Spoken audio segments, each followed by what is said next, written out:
बिस्मिल्लाहिर्रहमानिर्रहीम। मोहम्मद सरफराज दोस्तों की खिदमत फिर हाज़र जी।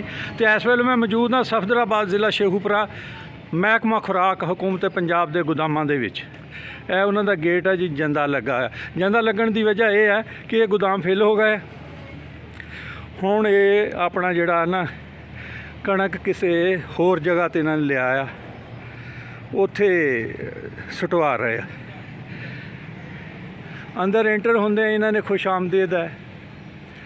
और जनाब DC साहब की तरफों अशफाक साहब सेंटर इंचार्ज है AFC, अकदस फारूक साहब AEO ने सेंटर कोआर्डीनेटर, थले नंबर दिते दोनों के 0341 79 176 और अकदस साहब का है 0321 40 60 4 009।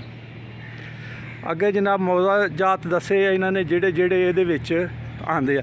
बहुत ही नीट एंड क्लीन है। 16 RB 23 RB 283 RB 15 RB 12 RB 282 30 79 14 13 78 24 RB लिखा है। अगे जनाब सपोर्ट प्राइस सब कुछ ये तो लिखा है। जी गल दसन वाली है, बड़ा खूबसूरत रंग बिरंगा इन्होंने लाए आ टेंट। काश्तकारां दे बैठण वास्ते कुर्सियां लगी हुई। काश्तकार इत्थे नज़र नहीं आते, वो खेतों च या माल लैके चले जाते। उसकी असल वजह यह हुई है कि माल हुण इत्थे नहीं लै रहा। यह अमला बैठा इत्थे जी। ये भाई तुसीं किस्मत पुड़ियां दा हिसाब कर रहे हैं या कणक वाला? अपना हिसाब करन डे जी। तुहाडी इत्थे ड्यूटी की नाम तुहाडा? की नाम? उमर साहब ने। तुहाडा की नाम जी? जिमीदार जी। ये जी जिमीदार साहब बैठे आ। की नाम तुहाडा? अमैर साहब किहड़े पिंड दे? अब्दुल्लापुर कोलर दे। कैसा सिस्टम चल रहा? ठीक चल रहा। महकमा खुराक वाले ठीक ठाक तावन कर रहे हैं? हाँ जी, बहुत शुक्रिया सर जी। तुसीं काहदियां पुड़ियां लैके बैठे? ये दवाई महकमा सेहत की तरफों? ये तुसीं की दवाई दिंदे इत्थे?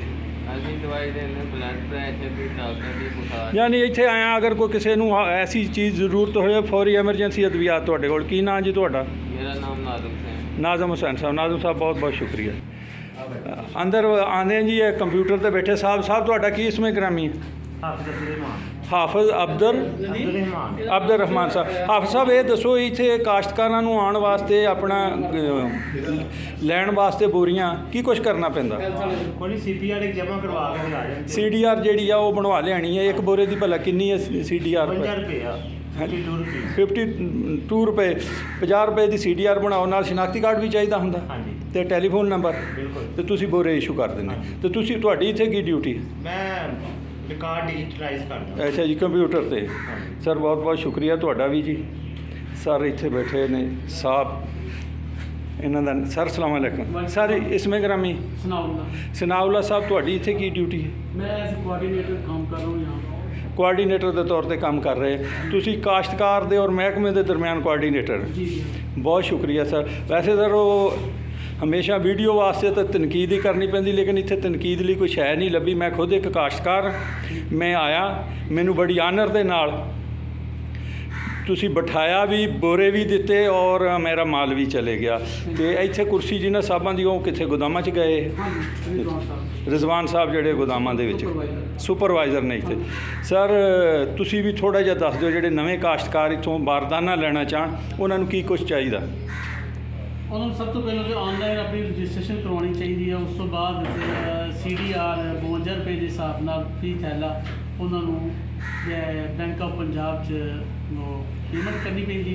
अच्छा जी। उन्होंने को लैके आते हैं, असीं उहदा दराज करके तो उन्होंने बारदाना जारी कर देते हैं। अच्छा जी। हाँ जी। उस तो बाद उन्होंने नाल फिर जिस वेले तो अपनी गंदम लैके आते हैं जी, तो फिर उन्होंने असीं उन्हों की गंदम उतार के तो उन्होंने रिकॉर्ड जोड़ा ना वो बनाने जी। इतने रिकॉर्ड भी मेनटेन करीदा, गेट पास देईदा, फिर गेट आउट भी देईदा। उस तो बाद असी एक उन्होंने तहसील राहदारी देने जी, ताकि उन्होंने रास्ते किसी किस्म की कोई परेशानी ना हो जी, वो अपने सेंटर के उत्ते ही लैके आवे जी, गंदम। और गंदम जी अनलोडिंग उत्थे हो जाए जी, ਉਹਦਾ ਰਿਕਾਰਡ। ਉਸ ਤੋਂ ਬਾਅਦ ਬਿੱਲ ਬਣਦਾ जी, ਬਿੱਲ ਬਣਾ ਕੇ ਤੇ ਅਸੀਂ ਉਹਨਾਂ ਨੂੰ ਦੇ ਦਿੰਦੇ ਜੀ। ਹਾਂ। ਉਹਨਾਂ ਕੋਲ ਰਸੀਦ ਵੀ ਲਈ ਦੀ ਹੈ। जी। ਉਹ ਬਿੱਲ ਜਾ ਕੇ ਬੈਂਕ ਆਫ ਪੰਜਾਬ ਤੋਂ ਵਸੂਲ ਕਰ ਲੈਂਦੇ। ਸਰ ਬਹੁਤ ਬਹੁਤ ਸ਼ੁਕਰੀਆ, ਤੁਸੀਂ ਬਹੁਤ ਅੱਛੇ ਤਰੀਕੇ ਨਾਲ ਦੱਸਿਆ ਔਰ ਇਹਦੇ 'ਚ ਕੋਈ ਸ਼ੱਕ ਨਹੀਂ ਹੈ ਕਿ ਬੜੇ ਆਨਰ ਦੇ ਨਾਲ ਕਾਸ਼ਤਕਾਰ ਜਿਹੜਾ ਹੈ ਉਹਨੂੰ ਡੀਲ ਕੀਤਾ ਜਾ ਰਿਹਾ ਹੈ ਔਰ ਇੱਜ਼ਤ ਦੇ ਨਾਲ ਉਹਨੂੰ ਬਾਰਦਾਨਾ ਮਿਲ ਰਿਹਾ, ਉਹਦਾ ਤੁਰਵਾਇਆ ਵੀ ਜਾ ਰਿਹਾ, ਬਿੱਲ ਵੀ ਮਿਲ ਰਹੇ ਆ, ਟਾਈਮ ਦੇ ਨਾਲ ਮਿਲ ਰਿਹਾ, ਕੋਈ ਜ਼ਿਆਦਾ ਡਿਲੇ ਨਹੀਂ ਹੁੰਦਾ, ਅੱਗੇ ਉਹਨਾਂ ਦੀ ਪੇਮੈਂਟ ਵੀ ਹੋ ਰਹੀ ਆ। ਸਿਰਫ ਇੱਕ ਚੀਜ਼ ਜਿਹੜੀ ਹੈ ਤੁਹਾਡੇ ਮੁਤਲਕਾ ਤਾਂ ਨਹੀਂ, ਲੇਕਿਨ ਮੈਂ ਇਹ ਕਹਾਂਗਾ ਕਿ ਜਿੱਥੇ ਜਾ ਕੇ ਉਤਾਰ ਰਹੇ ਨਾ ਅੱਜ ਕੱਲ੍ਹ ਗੋਦਾਮਾਂ 'ਚ, ਉੱਥੇ ਕਾਸ਼ਤਕਾਰਾਂ ਜਾਂ ਡਰਾਈਵਰਾਂ ਦੇ ਬਹਿਣ ਦਾ ਕੋਈ ਹੈ ਨਹੀਂ ਇੰਤਜ਼ਾਮ। ਉਹ ਟਰਾਲੀਆਂ ਦੇ ਥੱਲੇ ਵਿਚਾਰੇ ਬੈਠੇ, ਜ਼ਮੀਨ ਤੇ ਬੈਠੇ, ਸਖਤ ਗਰਮੀ ਆ। ਉਹਦਾ ਮਾਰਕੀਟ ਕਮੇਟੀ ਜਿਹੜੀ ਆ, ਅਗਰ ਸਫਦਰਾਬਾਦ ਤਹਿਸੀਲ ਦੇ ਵਿੱਚ ਕੋਈ ਮਾਰਕੀਟ ਕਮੇਟੀ ਹੈ, ਇਹ ਉਹਨਾਂ ਨੂੰ ਬੰਦੋਬਸਤ ਕਰਨਾ ਚਾਹੀਦਾ। ਵੱਲਾ ਆਲਮ ਜੀ ਮਾਰਕੀਟ ਕਮੇਟੀ ਹੈ ਜਾਂ ਨਹੀਂ ਹੈ? ਸਰ ਬਹੁਤ ਬਹੁਤ ਸ਼ੁਕਰੀਆ, ਜਜ਼ਾਕੱਲਾ ਜੀ। ਹੱਸਦੇ ਰਹੋ ਤੇ ਵਸਦੇ ਰਹੋ, ਸ਼ਾਦ ਰਹੋ ਤੇ ਆਬਾਦ ਰਹੋ। ਅੱਲਾਹ ਤਾਲਾ ਆਸਾਨੀਆਂ ਅਤਾ ਫਰਮਾਏ ਔਰ ਆਸਾਨੀਆਂ ਵੰਡਣ ਦਾ ਸ਼ਰਫ ਅਤਾ ਫਰਮਾਏ।